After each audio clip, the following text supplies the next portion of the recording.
Во Скопската општина Аеродром започна реконструкцијата на уште едно основно училиште. Градоначалникот Ивица Коневски соопшти дека реконструкцијата на училиштето Ѓорѓи Апулевски ќе чини 12,5 милиони денари, кои што се обезбедени од општината Аеродром. Се менува целиот покрив, кој што е азбестен и кој што представуваше до сега опасно за дечињата.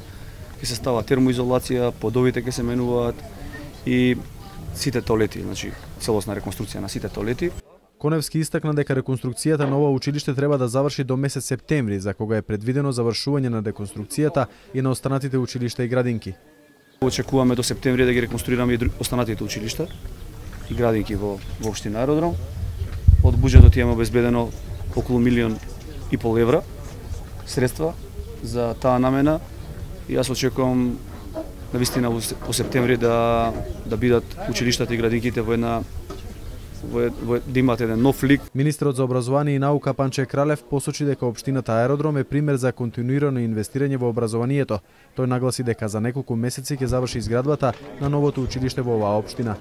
Од страна на Министерството за образование и наука, како што знаете, освен континуираната соработка од аспект на планираните реконструкции на овие училишта, во тек изградба и на ново училиште во општина Аеродром, кое очекуваме да биде завршено со почетокот на следната училишна година, значи некаде во текот на септември. Инвестициите во образовниот сектор во оваа општина ќе продолжат и во иднина со оглед на фактот дека Аеродром е една од општините која што секоја година има зголемен број на првачиња.